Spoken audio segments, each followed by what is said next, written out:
الحمد لله رب العالمين۔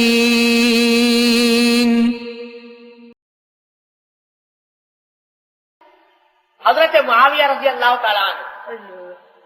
ان صحابہ کرام میں سے ہیں جن کے بارے میں خدا جانے کیا کیا غلط غلط لوگوں نے پروپیگنڈے کیے۔ ان کی شان میں پتہ نہیں لوگ اللہ بچائے گستاخیاں کرتے ہیں۔ ان کا قصہ سن لی۔ حضرت معاویہ رضی اللہ تعالیٰ عنہ کا ایک روم کے لوگوں سے جنگ رہتی تھی، اور روم اس زمانے کی سپر پاور سمجھی جاتی تھی، بڑی عالمی طاقت۔ اس کے ساتھ برسر پیکار رہتے کہ معاویہ شام میں تھے، اور شام کے علاقے میں ان سے ہر وقت لڑائی ٹھنی رہتی تھی۔ تو ایک موقع کے اوپر انہوں نے آپس میں جنگ بندی کا معاہدہ کر لیا رومیوں سے، اور ایک تاریخ متعین کر لی کہ اس تاریخ تک ہم ایک دوسرے سے جنگ نہیں کریں گے۔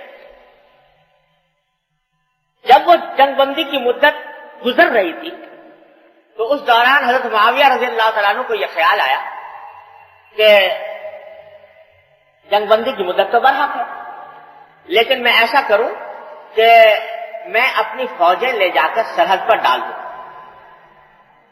اور جس وقت جنگ بندی کی مدت ختم ہوگی تو فوراً حملہ کر دوں، کیونکہ وہ دشمن تو اس خیال میں ہوگا کہ جب جنگ بندی کی مدت گزرے گی تو اس کے بعد لشکر کہیں چلے گا، یہاں تک آنے میں وقت لگے گا، تو وہ اس خیال میں ہوگا کہ ابھی مسلمانوں کا لشکر فوراً حملہ آور نہیں ہو سکتا، تیار نہیں ہوگا مقابلے کے لیے، میں ایک دم سے حملہ کر دوں گا تو جلدی فتح حاصل ہو جائے گی۔ تو حضرت معاویہ رضی اللہ تعالیٰ عنہ نے یہ کیا کہ سرحد کے قریب اپنی فوجیں ڈالی، اور کچھ حصہ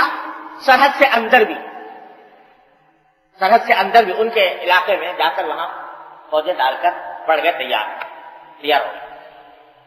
اور ادھر وہ جنگ بندی کی آخری تاریخ کا سورج غروب ہوا، اور ادھر حضرت معاویہ نے حکم دے دیا لشکر کو جو پیش قدمی کرے۔ پیش قدمی کرنی شروع کی، چال بڑی کامیاب ثابت ہوئی، وہ لوگ تیار نہیں تھے، اور حضرت معاویہ رضی اللہ تعالیٰ عنہ کا لشکر فتح پر فتح کرتا ہوا چلا گیا۔ بستیاں کی بستیاں، جگہ کی بہت بڑا علاقہ حضرت معاویہ رضی اللہ عنہ فتح کرتے چلے جا رہے، اور اسی فاتح ہونے کی حالت میں چلتے چلے جا رہے ہیں کہ اچانک دیکھا کہ پیچھے سے ایک گھوڑا سوار دوڑتا چلا آ رہا ہے۔ افق پر غبار نظر آیا، دیکھا ایک گھوڑا سوار چلا آ رہا ہے۔ پیچھے مڑ کر دیکھا تو خیال ہوا کہ پتہ نہیں کوئی پیغام نیا لے کر آیا امیر المومنین کی طرف سے، یہ کیا بات ہے؟ تو حضرت معاویہ رک گئے اس کے انتظار میں۔ جب قریب آیا تو آواز لگا رہا تھا کہ قفو عباد اللہ، قفو عباد اللہ، اللہ کے بندو ٹھہرو، اللہ کے بندو ٹھہرو۔ قریب آ گیا تو حضرت معاویہ نے دیکھا تو حضرت عمرو ابن عبسہ رضی اللہ تعالیٰ عنہ تھے، مشہور صحابی ہیں، سابقین اولین میں سے حضرت عمرو ابن عبسہ رضی اللہ عنہ۔ قریب آئے، پوچھا کیا بات ہے؟ تو انہوں نے فرمایا کہ وفاء اللہ غدر، وفاء اللہ غدر، مومن کا شیوا وفاداری ہے، غداری نہیں، عہد شکنی نہیں۔ حضرت معاویہ نے فرمایا کہ میں نے تو کوئی عہد شکنی نہیں کی، میں نے تو حملہ کیا ہے اس وقت جبکہ جنگ بندی کی مدت ختم ہو گئی۔ انہوں نے کہا کہ اگرچہ جنگ بندی کی مدت ختم ہو گئی تھی، لیکن آپ نے اپنی فوجیں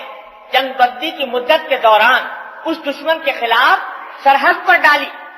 اور سرحد کا کچھ حصے کے اندر بھی لے جا کر ڈالی،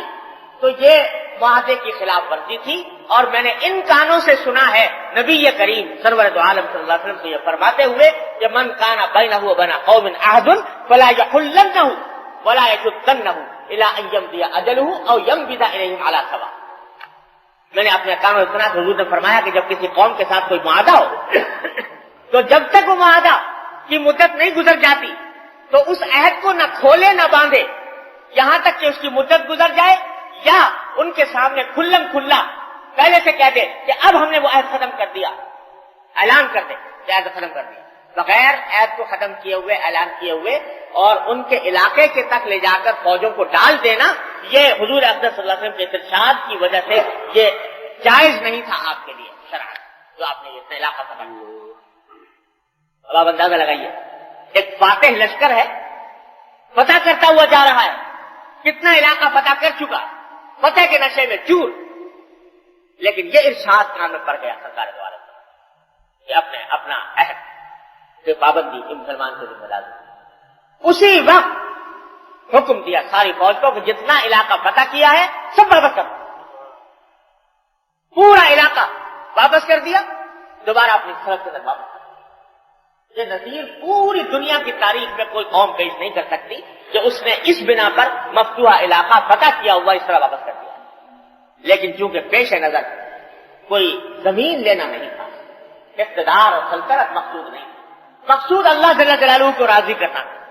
اور اللہ تعالیٰ کا حکم معلوم ہو گیا کہ وعدے کی خلاف ورزی درست نہیں، تو یہ وعدے کی خلاف ورزی کا ایک چھوٹا سا